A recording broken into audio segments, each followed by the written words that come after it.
આપ સર્વોને હેતપૂર્વક જય શ્રી સ્વામિનારાયણ। આજની સત્સંગ કથા વાર્તા નિજ મંદિર સાવરકુંડલા।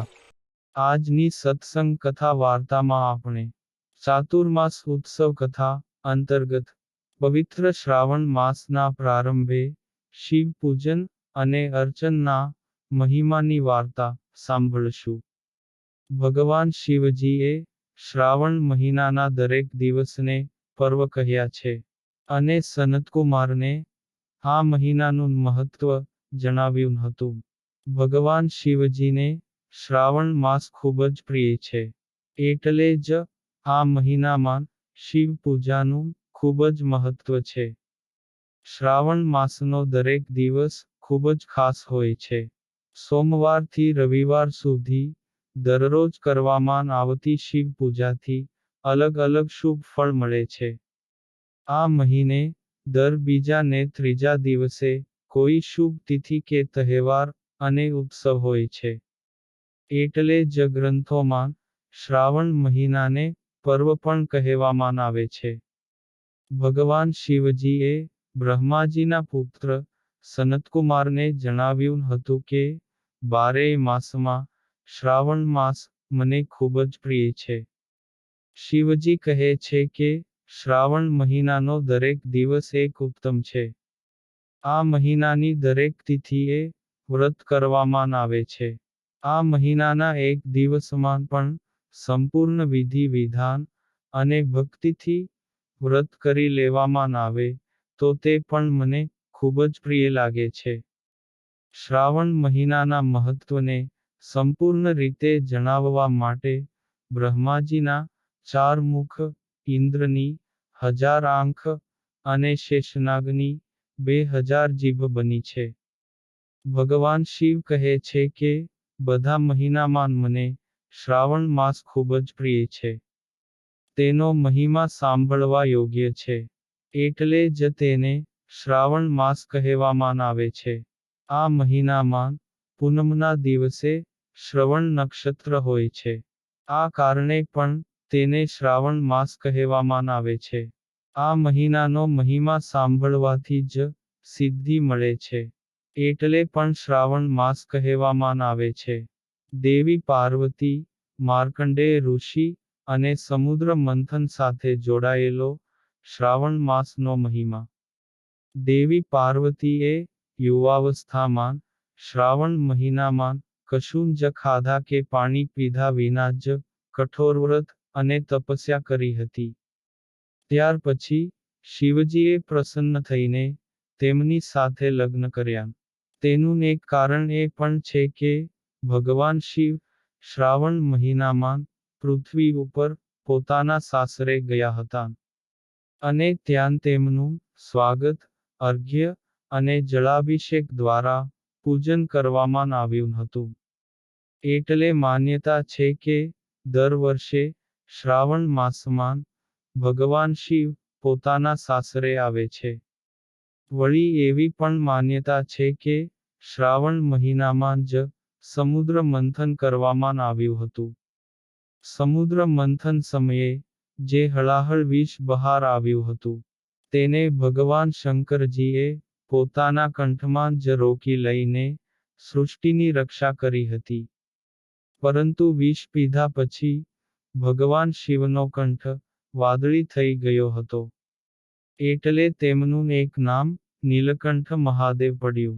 અને ઝેરની અસર ઘટાડવા માટે બધા દેવી દેવતાઓએ તેમને જળ ચઢાવવાનું શરૂ કર્યું। એટલે જ શિવલિંગ ઉપર જળ ચઢાવવાનું ખાસ મહત્વ છે। અને થોડા વિદ્વાનોએ માર્કંડેય ઋષિની તપસ્યાને પણ શ્રાવણ મહિના સાથે જોડી છે। એટલે માન્યતા છે કે માર્કંડેય ઋષિની ઉંમર ઓછી હતી, પરંતુ તેમના પિતા મર્કંડુ ઋષિએ તેમને અકાળ મૃત્યુથી દૂર કરીને લાંબી ઉંમર મેળવવા માટે શિવજીની વિશેષ પૂજા કરવાનું કહ્યું। ત્યારે માર્કંડેય ઋષિએ શ્રાવણ મહિનામાં જ કઠોર તપસ્યા કરીને શિવજીને પ્રસન્ન કર્યા હતા, જેથી મૃત્યુ એટલે કે કાળના દેવતા યમરાજ પણ નતમસ્તક થઈ ગયા હતા. ને એટલે જ શિવજીને મહાકાળ પણ કહેવામાં આવે છે. હિન્દુ ધર્મના શાસ્ત્રોમાં ભગવાનની ભક્તિ કરીને મનુષ્ય જન્મ સાર્થક કરી લેવાનું પ્રતિપાદન કરવામાં આવ્યું છે. ભગવાનની ભક્તિ માટે 12 માસમાં ચાતુર્માસને શ્રેષ્ઠ ગણવામાં આવે છે. કારણ કે ચાતુર્માસમાં દરેક સંપ્રદાયના અનેક તહેવારો આવે છે. એટલે તો સૌ માણસો સત્સંગ અને ભક્તિમાં તલ્લીન બને છે. આ ચાતુર્માસમાં પણ શ્રાવણ માસને શ્રેષ્ઠ માનવામાં આવે છે. શ્રાવણ માસ ખૂબ જ મહત્વનો, પવિત્ર અને અર્થસભર મહિનો ગણાય છે. આ શ્રાવણ માસ દરમિયાન મંદિરો ધૂન, ભજન, કથા, કીર્તન અને મંત્રજાપથી ગુંજી ઉઠે છે. કળિયુગમાં ભગવાનનું નામ સ્મરણ કરવાથી જ મોક્ષ પ્રાપ્ત થાય છે. તેથી જ શાસ્ત્રકારો કહે છે કે જેમ અજાણતા પણ અગ્નિને અડી જવાય તોય તે બાળે છે. તેમ અજાણતા ભગવાનનું નામ લેવાય તોય પણ પાપ માત્રને બાળી દે છે. જેમ જળથી અગ્નિ શાંત થાય છે, સૂર્યથી અંધકાર ટાળે છે, તેમજ શ્રી હરિના નામ સ્મરણથી પાપ માત્રનો પ્રલય થઈ જાય છે. વળી આપણા શાસ્ત્રોમાં શ્રાવણ માસમાં ભગવાનના મંદિરે દર્શન કરવા જવાનું પણ મહાત્મ્ય વર્ણવવામાં આવેલું છે. આપણા ધર્મ ગ્રંથો કહે છે કે ભગવાનના મંદિરે દર્શન કરવા જવાથી ડગલે ડગલે અશ્વમેઘ યજ્ઞનું ફળ પ્રાપ્ત થાય છે. તેથી જ નિત્ય ભગવાનના દર્શન કરવા જોઈએ. મંદિરે દર્શન કરવા જવાથી માણસમાં સંસ્કારનું સિંચન અને પ્રવર્તન થાય છે. ધર્મ, જ્ઞાન, વૈરાગ્ય અને ભક્તિ કેવી રીતે કરવી જોઈએ તેનું માર્ગદર્શન સાંપડે છે.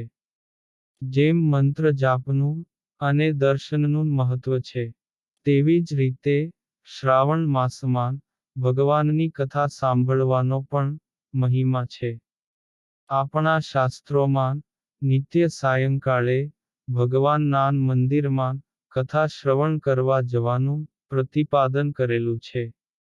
શ્રવણ ભક્તિ કરવા ઉપર ભાર મૂકતા સંત શ્રી તુલસીદાસજીએ રામાયણમાં કહ્યું છે કે જે વ્યક્તિએ ભગવાનની કથા કાનથી સાંભળી નથી, તેના કાન તો સાપને રહેવાના દર સમાન છે.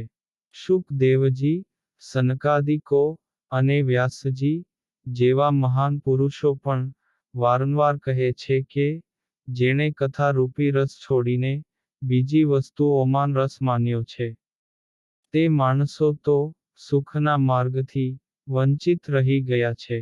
સ્વયં ભગવાન શ્રી સ્વામિનારાયણે પણ વચનામૃત માં કહ્યું છે કે મનને નિર્વિષયી અને નિર્વિકારી થવાનું સાધન આસ્તિક થઈને શ્રદ્ધાએ સહિત ભગવદ્વાર્તા સાંભળવી એ જ છે. અને પોતાના વાંગમય સ્વરૂપ શિક્ષાપત્રીમાં પણ કથા શ્રવણ કરવાની આજ્ઞા કરી છે. તેમજ સ્વયં શ્રી રામચંદ્રજીએ શબરી પાસે કહેલી નવધા ભક્તિમાં પણ શ્રવણ ભક્તિ કહેલી છે. આવી રીતે સ્મરણ અને શ્રવણ ભક્તિનું ખૂબ જ મહત્વ છે. આમ આપણે પવિત્ર શ્રાવણ માસનું મહાત્મ્ય સાંભળ્યું. અને હવે પછીની કથા વાર્તા આપણે આગળના ભાગમાં સાંભળશું. અત્યારે આપ સર્વોને ભાવથી જય શ્રી સ્વામિનારાયણ.